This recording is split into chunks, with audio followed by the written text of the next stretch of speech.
ನಮಸ್ತೆ friends, welcome to simple mom Prema Kannada vlog ಚಾನಲ್ಗೆ ನಿಮ್ಮೆಲ್ಲರಿಗೂ ಆಧಾರದ ಸ್ವಾಗತ ಸುಸ್ವಾಗತ. ನೋಡ್ತಿರ್ಬೋದು ಫ್ರೆಂಡ್ಸ್, ನಾನು ಬೆಳಗ್ಗೆನೇ ಬ್ಲಾಗ್ನ ಚಾಲೂ ಮಾಡೀನಿ. ಟೈಮ್ ಇವಾಗ ಬೆಳಿಗ್ಗೆ 8:30 ಆಗ್ಯದ. ರೋಹಿತ ಸ್ಕೂಲಿಗೆ ಹೋದ ಕೂಡಲೇ ನಾನು ಇಲ್ಲಿ ಮ್ಯಾಗ ಜಳಕ ಕೂಡ ಆಗ್ಯದ. ಜಳಕ ಆದ್ಮ್ಯಾಗ ದೇವ್ರ ಪೂಜೆ ಮಾಡ್ಬೇಕಂತ ಹೇಳಿ ಅಂದ್ಕೊಂಡೆ. ಹಂಗಾಗಿ ಇಲ್ಲಿ ಮ್ಯಾಗ ಹೂವು ಹರ್ಕೊಳಕಂತ ಹೇಳಿ ಪೂರ್ತಿ ಮ್ಯಾಗ ಬಂದು ನೋಡ್ರಿ. ಇಲ್ಲಿ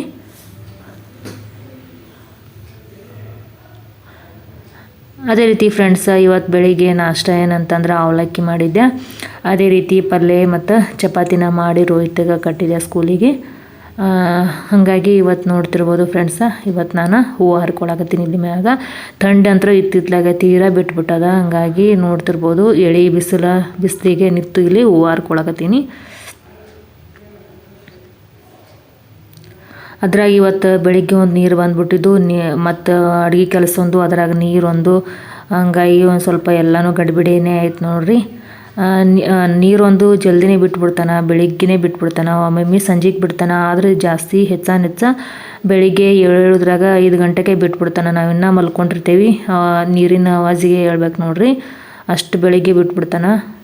ಹಾಗಾಗಿ ನೀರು ತುಂಬೋದೊಂದು, ಮತ್ತು ರೋಹಿತ ಸಾಲಿಗೆ ಹೋಗ್ತಾನ. ಹಂಗೆ ಅಡುಗೆ ಮಾಡೋದೊಂದು, ಎಲ್ಲ ಕೆಲಸ ಗಡಿಬಿಡಿ ಭಾಳ ಗಡಿಬಿಡಿ ಆಯ್ತು ನೋಡ್ರಿ ಇವತ್ತು ಬೆಳಿಗ್ಗೆ.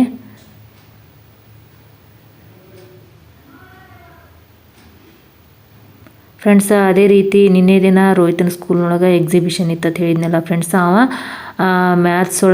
ಮ್ಯಾಥ್ಸಿಗೆ ಸಂಬಂಧಪಟ್ಟಂಥದ್ದು ಮಾಡಿದ್ದ. ಅಂದರೆ ಮಲ್ಟಿಪ್ಲಿಕೇಶನ್ ಫ್ಲವರ್ ಅಂತ ಹೇಳಿ ಬರ್ತಲ್ಲ, ಅದು ಡ್ರಾಯಿಂಗ್ ಶೀಟ್ ತೊಗೊಂಡು ಅದನ್ನು ಮಾಡಿದ್ನವ. ಅದನ್ನು ಮಾಡ್ಲಿಕ್ಕೆ ನಾನು ಕೂಡ ಅವನಿಗೆ ಸಹಾಯ ಮಾಡಿದ್ದೆ. ನಾನು ಮತ್ತು ರೋಹಿತ ಇಬ್ಬರು ಕೂಡ ಅದನ್ನು ಆ ಎಕ್ಸಿಬಿಷನ್ಗೆ ಅಂಥೇಳಿ ಅದನ್ನು ಮಾಡಿದ್ದೇವೆ. ಡ್ರಾಯಿಂಗ್ ಶೀಟ್ ಅದನ್ನು ಹಾಕಿಬಿಟ್ಟು ಡ್ರಾಯಿಂಗ್ ಶೀಟ್ಲೇ ಮಾಡಿ ಅದನ್ನು ರಟ್ಟಿಗೆ ಹಚ್ಚಿದ್ವಿ. ನಾನು ರೋಹಿತ ಇಬ್ಬರು ಕೂಡ ಮಾಡಿದ್ವಿ. ಅದನ್ನು ಒಯ್ದುಬಿಟ್ಟು ನಿನ್ನೆ ದಿನ ಒಯ್ದು ಸ್ಕೂಲ್ನಲ್ಲಿ ಅದನ್ನು ಎಕ್ಸಿಬಿಷನ್ಗೆ ಇಟ್ಟಿದ್ದು. ಅದೇ ರೀತಿ ನೋಡ್ತಿರ್ಬೋದು ಫ್ರೆಂಡ್ಸ್, ನಂದು ದೇವ್ರ ಪೂಜೆ ಕೂಡ ಆಯಿತು. ನಂದು ದೇವ್ರ ಪೂಜೆ ಆದ್ಮ್ಯಾಗ ಇನ್ನೂ ನಾಷ್ಟ ಕೂಡ ಮಾಡಿದ್ದಿಲ್ಲ. ನಾನು ದೇವ್ರ ಪೂಜೆ ಆದ್ಮ್ಯಾಗ ನಾಷ್ಟ ತಿಂದೆ. ಟೈಮ್ ಇವಾಗ ಬೆಳಿಗ್ಗೆ 9:30 ಆಗ್ಯದ ನೋಡ್ರಿ. 9:30 ಅನ್ನೋದ್ರಾಗ ನಂದು ಅರ್ಧಕ್ಕರ್ಧ ಅಡುಗೆ ಕೆಲಸನೂ ಮುಗ್ದದ, ಮತ್ತು ದೇವ್ರ ಪೂಜೆ ಜಳಕ ಎಲ್ಲನೂ ಮುಗ್ದದ ನೋಡ್ರಿ. ಅದೇ ರೀತಿ ಫ್ರೆಂಡ್ಸ್, ಉಳಿದ ಕೆಲಸನ ಅಂದ್ರೆ ಅಡುಗೆ ಕೆಲಸನ ಸಂಜೆಗೆ ಅಂದ್ರೆ ರಾತ್ರಿ ಹಸ್ಬೆಂಡ್ ಊಟಕ್ಕೆ ಅಂತ ಹೇಳಿ ಬರ್ತಾರಲ್ಲ, ಆವಾಗ ಒಮ್ಮೆ ಅಡುಗೆ ಕೆಲಸ ಅವಾಗ ಮಾಡ್ತೀನಿ. ಇವತ್ತು ಮಧ್ಯಾಹ್ನ ನನಗಂಥೇಳಿ ನಾನು ಪೂರ್ತಿಗೆ 2 ಚಪಾತಿನ ಮಾಡಿಟ್ಕೊಂಡಿನಿ. ಅದೇ ರೀತಿ ಇವತ್ತು ಪಲ್ಯ ಏನಂತಂದ್ರೆ ಬೆಂಡೆಕಾಯಿ ಪಲ್ಯ ಮಾಡಿದ್ದು ನೋಡ್ರಿ ಫ್ರೆಂಡ್ಸ. ಮಾಡಿಬಿಟ್ಟು ರೋಹಿತ್ಗೆ ಸ್ಕೂಲಿಗೆ ಕಟ್ಟೀನಿ. ಹಾಗೆ ಇವತ್ತು ನೋಡ್ತಿರ್ಬೋದು, ಇದು ನಾಷ್ಟಾನು ಕೂಡ ಒಲೆ ಮ್ಯಾಗ ಒಂದು ಸ್ವಲ್ಪ ಬೆಚ್ಚಗಿರ್ಲಿ ಅಂಥೇಳಿ ಅಲ್ಲೇ ಇಟ್ಟೀನಿ. ಇಂಗ್ಲೀಷ್ ಹೋಮ್ವರ್ಕ್ನೂ ಅದನ ಇಲ್ಲ ಇನ್ನು ಯಾವ್ದ್ಯಾವ್ದು ಹೇಳ್ಯಾರ? ಯಾವ್ದ್ಯಾವ್ದು ಹೋಮ್ವರ್ಕ್ ಹೇಳ್ಯಾರ? ಮ್ಯಾಥ್ಸ್, ಕನ್ನಡ ಮತ್ತು EVS, ಇವಾಗಿಂದ EVS ಮತ್ತೆ ಮ್ಯಾಥ್ಸ್ ಬಸ್ನಾಗ ಮಾಡಿ ಅದಕ್ಕೆ ಜಲ್ದಿ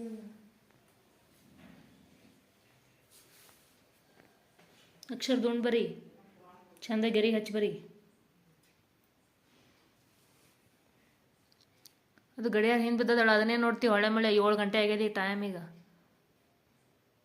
ಅದು ಹಿಂದೆ ಬಿದ್ದದ, ಶೆಲ್ ಹಾಕ್ಬೇಕದು.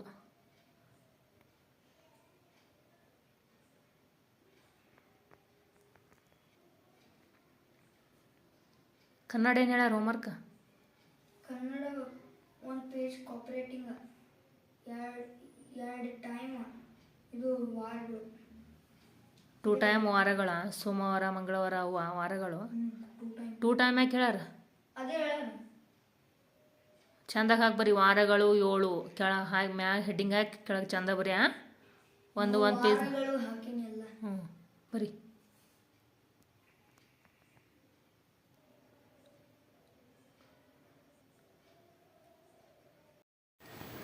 ರೋಹಿತ ಸ್ಕೂಲಿಂದ ಬಂದು ಹೋಮ್ವರ್ಕ್ ಮಾಡ್ಕೋತಾ ಕುಂತಾನ. ಇಲ್ಲಿ ನಾನು ಮೇಲ್ಗಡೆ ಜೋಳ ಹಸನ್ ಮಾಡ್ಬೇಕಂತ ಹೇಳಿ ಬಂದು ನೋಡ್ರಿ. ಅಂದರೆ ಜೋಳದ ಹಿಟ್ಟ ಖಾಲಿ ಆಗ್ಯದ. ಹಂಗಾಗಿ ಸ್ವಲ್ಪ ಜೋಳ ಹಸನ್ ಮಾಡಿದ್ರೆ ಆಯಿತು, ನಾಳೆ ಬೀಸ್ಕೊಂಬಂದ್ರೆ ಆಯ್ತು ಅಂತ ಹೇಳಿ ಇವಾಗ ಹಸನ್ ಮಾಡಾಕತ್ತೀನಿ. ಕೆಳಗಡೆ ಅವ್ರ ಪಪ್ಪ ಹೊದ್ಲಿಂದ ಬಂದರು. ಅವ್ರು ಬಂದ ಕೂಡಲೇ ರೋಹಿತನ ಮುಂದೆ ಕುಂತರು. ಹಾಗಾಗಿ ಇಲ್ಲಿ ಮೇಲ್ಗಡೆ ನಾನು ಜೋಳ ಹಸನ್ ಮಾಡಕ್ಕಂತ ಹೇಳಿ ಬಂದು ನೋಡ್ರಿ.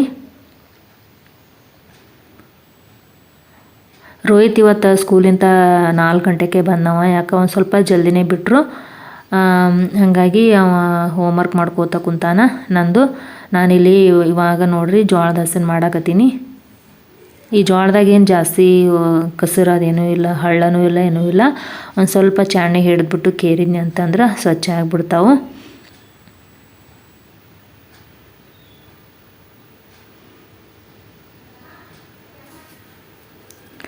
ಗೋಧಿ ಹಸನ ಜೋಳದ ಹಸನ ಮಾಡಾಕತ್ ಕೂತ್ನಿ ಅಂತಂದ್ರೆ ಒಂದು ಸ್ವಲ್ಪ ಲೇಟನೇ ಆಗುತ್ತೆ. ಆದರೂ ಕೂಡ ಸ್ವಲ್ಪ ಜಲ್ದಿನೇ ಮಾಡ್ಬೇಕಂತ ಹೇಳಿ ಇಲ್ಲಿ ಪೂರ್ತಿ ಮೇಲ್ಗಡೆ ತೊಗೊಂಬಂದು ನೋಡ್ರಿ ಜೋಳನ. ಅಂದ್ರೆ ಹಳ್ಳದಿದ್ದು ಅಂದ್ರೆ ಲೇಟ್ ಆಗುತ್ತೆ. ಈ ಜೋಳದಾಗೇನು ಹಳ್ಳದೇನೂ ಇಲ್ಲ ಫ್ರೆಂಡ್ಸ. ಒಂದು ಸ್ವಲ್ಪ ದೂಸ್ನಂಗೆ ಅದ, ಹಂಗಾಗಿ ಅದನ್ನು ಕೇರಿದ್ರೆ ಹೋಗ್ಬಿಡ್ತದೆ. ಇವಾಗ ಇವಕ್ಕನ್ನೆಲ್ಲ ಕೇರ್ಬಿಟ್ಟು ಡಬ್ಬಿಗೆ ಹಾಕಿ ನಾಳೆಗೆ ಒಂದು ಸ್ವಲ್ಪ ಬಿಸಿಲಿಗೆ ಹಾಕ್ತೀನಿ. ಬಿಸಿಲಿಗೆ ಹಾಕಿದ್ಮ್ಯಾಗ ನಾಳೆ ಹೋಗಿ ಬೀಸ್ಕೊಂಬರ್ತೀನಿ. ಇದರಲ್ಲಿ ಒಂದು ಡಬ್ಬಿ ಬೀಸ್ಕೊಂಬನ್ನಿ ಅಂತಂದ್ರೆ ಮತ್ತೊಂದು 2-3 ತಿಂಗಳು ಹೋಗುತ್ತೆ. ಯಾಕಂದ್ರೆ ನಾವು ಜಾಸ್ತಿ ರೊಟ್ಟಿ ಮಾಡೋಂಗಿಲ್ಲ, ಜೋಳದ ರೊಟ್ಟಿ ಮಾಡೋಂಗಿಲ್ಲ. ನನಗೆ ಯಾವಾಗ ತಿನ್ನಂಗಾಯ್ತು ಅಂದ್ರೆ ಅಷ್ಟೇ ಮಾಡ್ಕೊಂಡಿರ್ತೀನಿ. ಹಸ್ಬೆಂಡ್ ಮಾಡಿದ್ರೆ ಹಸ್ಬೆಂಡ್ ತಿನ್ನೋದೇ ಇಲ್ಲ. ಯಾಕಂದ್ರೆ ಹೊಲದಾಗ ಮಧ್ಯಾಹ್ನ ಟೈಮ್ದಾಗ ಜೋಳದ ರೊಟ್ಟಿ ತಿಂದಿರ್ತಾರೆ. ಮತ್ತು ರಾತ್ರಿ ನನಗೆ ಚಪಾತಿ ಮಾಡಂತಾರೆ. ನನಗೆ ಚಪಾತಿ ತಿಂದು ಬೇಸರ ಆಗ್ಯದ ಅಂತ ಹೇಳಿ ಜೋಳದ ರೊಟ್ಟಿ ಮಾಡಿದ್ನಿ ಅಂತಂದ್ರೆ ತಿನ್ನೋದೇ ಇಲ್ಲ ರಾತ್ರಿ ಬಂದ್ಬಿಟ್ಟು. ಹಾಗಾಗಿ ನಾನೇ ಮಾಡ್ಕೊಂಡ್ರೆ ಮಧ್ಯಾಹ್ನದಾಗ ನಾನು ಪೂರ್ತೈತೆ ಅಂತ ಹೇಳಿ ಮಾಡ್ಕೊಂಡಿರ್ತೀನಿ. ಮತ್ತು ರೋಹಿತಿಗೆ ಮಾಡಿಟ್ರು ಅವನು ಜೋಳದ ರೊಟ್ಟಿ ತಿನ್ನಂಗಿಲ್ಲ. ಹಾಗಾಗಿ ಜೋಳದ ಹಿಟ್ಟು ಜಾಸ್ತಿ ಖರ್ಚಾಗಂಗಿಲ್ಲ. ಇಷ್ಟು ಬೀಸ್ಕೊಂಬನ್ನಿ ಅಂತಂದ್ರೆ ಸನಿಯಕ್ಕೆ 3 ತಿಂಗಳ ತನಕ ಹೋಗ್ಬಿಡ್ತದೆ. ಮತ್ತು ಅದೇ ರೀತಿ ಗೋಧಿ ಹಿಟ್ಟು ಜಾಸ್ತಿ ಖರ್ಚಾಗುತ್ತೆ ಫ್ರೆಂಡ್ಸ್ ನಮ್ಮ ಮನ್ಯಾಗ. ಯಾಕಂದ್ರೆ ಬೆಳಿಗ್ಗೆ ರೋಹಿತಿಗೆ ಸ್ಕೂಲಿಗೆ ಟಿಫನ್ ಮಾಡಿ ಕಟ್ಟಬೇಕು ಚಪಾತಿ, ಮತ್ತು ಸಂಜೆಗೆ ಹಸ್ಬೆಂಡ್ ಕೂಡ ಚಪಾತಿನೇ ಮಾಡಂತ ಹೇಳ್ತಾರೆ. ಹಾಗಾಗಿ ಗೋಧಿ ಹಿಟ್ಟನ್ನ ಜಾಸ್ತಿ ಖರ್ಚಾಗುತ್ತೆ. ಅದನ್ನು ಗೋಧಿನ ಹಿಟ್ಟನ್ನ ಮ್ಯಾಗ ಬೀಸ್ಕೊಂಬರ್ತೀನಿ. ಜೋಳದ ಹಿಟ್ಟೇನು ಜಾಸ್ತಿ ಖರ್ಚಾಗಂಗಿಲ್ಲ. ಹಾಗಾಗಿ ಎಷ್ಟು ಬೇಕೋ ಅಷ್ಟೇ ಬೀಸಿಡ್ತೀನಿ ನೋಡಿರಿ. ಕೆಳಗಡೆ ರೋಹಿತ್ ಹೋಮ್ವರ್ಕ್ ಮಾಡಕತ್ತಾನ, ನೋಡಬೇಕು ಏನು ಮಾಡಕತ್ತಾನ ಅಂಥೇಳಿ. ಇದನ್ನಿಷ್ಟು ಹಸನ್ ಮಾಡಿಬಿಟ್ಟು ಕೆಳಗಡೆ ಹೋಗಿ ಅವ್ನು ಮುಂದೆ ಕುಂದಿರ್ಬೇಕು ನೋಡ್ರಿ. ಯಾಕಂದ್ರೆ ಅವ್ನು ತಾನೇ ಬರೀತಾನ ಕೂತು. ಆದರೂ ಒಂದು ಸ್ವಲ್ಪ ಮುಂದೆ ಕೂತ್ನಿ ಅಂತಂದ್ರೆ ಚಲೋ ಪಟ ಬರೀತಾನ. ಇಲ್ಲಾಂದ್ರೆ ಲೇಟ್ ಮಾಡ್ಕೋತ ಕುಂದಿರ್ತಾನೆ ನೋಡ್ರಿ. ಇವತ್ತು ಸ್ಕೂಲ್ ಜಲ್ದಿ ಬಿಟ್ಟದ ಅಂತ ಹೇಳಿ ಒಂದು ಸ್ವಲ್ಪ ಹೋಮ್ವರ್ಕ್ ಜಲ್ದಿನೇ ಮುಗೀತದ. ಆದರೂ ಕೂಡ ಎಲ್ಲ ಹಸನ್ ಮಾಡಿದ ಕೂಡಲೇ ಅವ್ನು ಮುಂದೆ ಹೋಗಿ ನಾನು ಕುಂದಿರ್ತೀನಿ ನೋಡ್ರಿ. ಓಕೆ ಫ್ರೆಂಡ್ಸ್, ಇಲ್ಲಿಗೆ ಈ ವ್ಲಾಗನ್ನು ಮುಗಿಸ್ತೀನಿ. ವ್ಲಾಗ್ ಇಷ್ಟ ಆಯಿತು ಅಂದ್ರೆ ದಯವಿಟ್ಟು ಒಂದು ಲೈಕ್ ಮಾಡೋದನ್ನು ಮರಿಬೇಡ್ರಿ. ಹಾಗೆ ನಮ್ಮ ವ್ಲಾಗ್ ಹೆಂಗೆ ಅನಿಸಿದೆ ಅಂಥೇಳಿ ಕಾಮೆಂಟ್ಸ್ ಬಾಕ್ಸಲ್ಲಿ ಕಮೆಂಟ್ಸ್ ಮೂಲಕ ತಿಳಿಸೋದನ್ನು ಮರಿಬೇಡ್ರಿ. ಹಾಗೆ ವಿಡಿಯೋ ಇಷ್ಟ ಆದರೆ ವಿಡಿಯೋಕ್ಕೊಂದು ದಯವಿಟ್ಟು ಲೈಕ್ ಮಾಡಿರಿ. ಮತ್ತು ನಾನು ಮುಂದಿನ ವಿಡಿಯೋದೊಂದಿಗೆ ನಿಮಗೆಲ್ಲ ಬಿಟ್ಟು ಹೋಗ್ತೀನಿ ಫ್ರೆಂಡ್ಸ್. ಅಲ್ಲಿ ತನಕ ಎಲ್ಲರಿಗೂ ಬಾಯ್.